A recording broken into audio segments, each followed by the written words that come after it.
Sai Krishna missing కేసులో మరో సంచలన పరిణామం చోటు చేసుకుంది. కృష్ణలంక స్వర్గపురి శ్మశాన వాటికలో ఎలక్ట్రికల్ దహనాలు చేసే భాషను పోలీసులు అదుపులోకి తీసుకున్నారు. విచారణ నిమిత్తం అతన్ని పోలీస్ స్టేషన్కు తరలించారు. ఈ క్రమంలో పటమట సీఐ పవన్ కిషోర్ భాషా ఫోన్ను స్వాధీనం చేసుకుని పరిశీలిస్తున్నారు. మరోవైపు స్వర్గపురిలోకి సాయంత్రం 6 గంటల తర్వాత దహనవాటికలోకి మృతదేహాలను అనుమతించరాదు అనే నిబంధన కూడా ఉంది. అయితే మే 23వ తేదీ రాత్రి సుమారు 8 గంటల సమయంలో 2 మృతదేహాలను స్వర్గపురికి తీసుకువచ్చారు. ఆ సమయంలో దహనాలకు అవకాశం లేదని దహనవాటిక ఇన్ఛార్జ్ భాష పోలీసులకు చెప్పాడు. అయినప్పటికీ భాషను ఒప్పించి ఆ 2 మృతదేహాలను అక్కడే స్టోర్ చేసినట్లు విచారణలో వెల్లడైంది. అనంతరం మే 24వ తేదీ ఉదయం వాటికి దహన సంస్కారం చేసినట్లుగా సిబ్బంది పోలీసులకు వివరించారు. కేసులో భాష వద్ద నుంచి మరిన్ని వివరాలు రాబట్టే ప్రయత్నం చేస్తున్నారు పోలీసులు.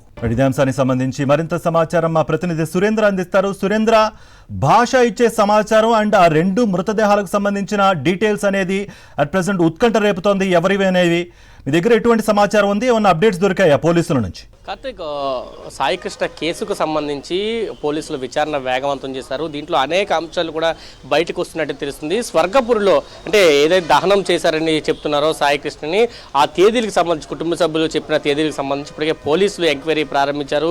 స్వర్గపూర్లో పడమట సిఐ పవన్ కిషోర్ అక్కడికి వెళ్లారు.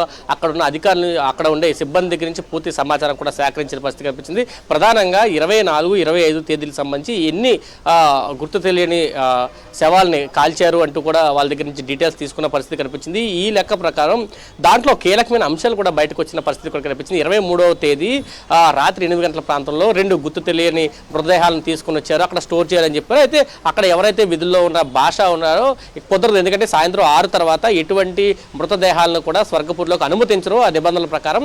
అదేవిధంగా ఈ మృతదేహాలను కూడా అనుమతించమంటూ కూడా కరాఖండిగా చెప్పిన పరిస్థితి కనిపించింది. అయితే ఇక్కడ ఉన్న పోలీసు ఒకరు రంగప్రవేశం చేశారు. ఇది పోలీసుల ఆజ్ఞ అంటూ చెప్పిన పరిస్థితి. అక్కడ మృతదేహాలను ఉంచాలి అంటూ కూడా చెప్పిన పరిస్థితి. ఈ నేపథ్యంలో రాత్రి 8 తర్వాత 2 మృతదేహాలను అక్కడ ఉంచినట్టు తెలిసింది. 24వ తేదీ దహనం చేసినట్లు కూడా అక్కడ భాష చెప్తున్నారు. అయితే ఈ నేపథ్యంలోనే భాషని పడమట సిఐ అదుపులోకి తీసుకున్నారు. ఆయన ఫోన్ని కూడా స్వాధీనం చేసుకున్న పరిస్థితి. 23, 24, 25 ఈ 3 తేదీలకు సంబంధించి ఎన్ని మృతదేహాలు వచ్చాయి, ఎన్ని మృతదేహాలని ఖననం చేశారు అనే డీటెయిల్స్ కూడా తీసుకుంటున్న పరిస్థితి అయితే చాలా స్పష్టంగా కనిపించింది. ఈ సమాచారం ఈ రోజు కీలకంగా మారింది. కేసులో ప్రధానంగా ఇదే కనిపిస్తుంది. నిన్న జడా శ్రావణ్ కుమార్ కూడా ఆరోపించారు. ఆర్టీసీ బస్టాండ్లో సాయి కృష్ణ మృతదేహాన్ని పడిచేశారు. ఆ తర్వాత పోలీసులు మున్సిపాలిటీ వాళ్ళకి సమాచారం ఇచ్చారు. ఆ తర్వాత దాని ప్రకారం పోలీసులు ఏదైతే చెప్పారో, స్క్రిప్ట్ రాసుకున్నారో దాని ప్రకారమే మృతదేహాన్ని స్వర్గపురికి తరలించారు, దహనం చేశారంటూ కూడా చెప్పారు. అదేవిధంగా ఈ డేటా కూడా మనం డేటాలో చూస్తే 23వ తేదీ బస్టాండ్ లోపల ఒక మృతదేహం దొరికినట్టు, అనాథ శవం దొరికినట్టు కూడా దాంట్లో రాసి ఉంచడం అయితే కలకలం లేపుతుంది. ఈ యాంగిల్లో కూడా పోలీసులు అయితే ప్రస్తుతం ఎంక్వైరీ చేస్తున్న పరిస్థితి.